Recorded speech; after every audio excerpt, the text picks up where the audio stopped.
دعا قبول نہ ہونے کی ایک سب سے بڑی وجہ یہ بھی ہے کہ حرام سے نہ بچنا، اکل حلال کو اختیار نہ کرنا۔ ایسے لوگ شکایت کر رہے ہوتے ہیں نا کہ یار ہم تو اتنے سالوں سے دعائیں مانگ رہے ہیں، ارے صاحب دعائیں مانگتے مانگتے تھک گئے، دعائیں قبول نہیں ہو رہی ہیں۔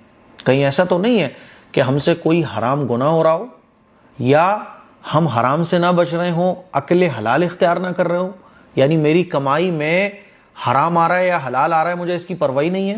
کیونکہ حدیث میں آتا ہے، اللہ کے نبی صلی اللہ علیہ وسلم کا ارشاد ہے، جس شخص کی کمائی حرام کی ہو، وہ اکل حلال اختیار نہ کرتا ہو، تو وہ نمازیں بھی پڑھتا ہے، اللہ کے سامنے دامن کو پھیلا کے رو رو کے دعائیں مانگتا ہے، لیکن اس کی دعاؤں کے بیچ میں ایک آڑ بن جاتی ہے اور اس کی دعائیں عرش تک نہیں پہنچتی ہیں بلکہ اٹکی رہ جاتی ہیں بیچ میں۔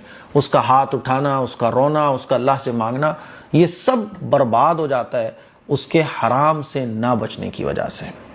تو میرے عزیز بھائیوں، میری بہنوں، ہمیں اور آپ کو غور کرنا چاہیے۔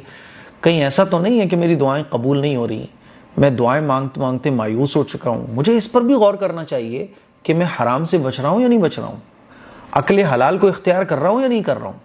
کیونکہ حرام سے نہ بچنا اور حلال کو اختیار نہ کرنا، اس کی اتنی بڑی نحوست ہوتی ہے کہ آدمی حج پر بھی ہوتا ہے نا، اور حج پہ خانہ کعبہ کے سامنے بھی دعائیں مانگ رہا ہوتا ہے، تب بھی اس کی دعائیں قبول نہیں ہوتی ہیں۔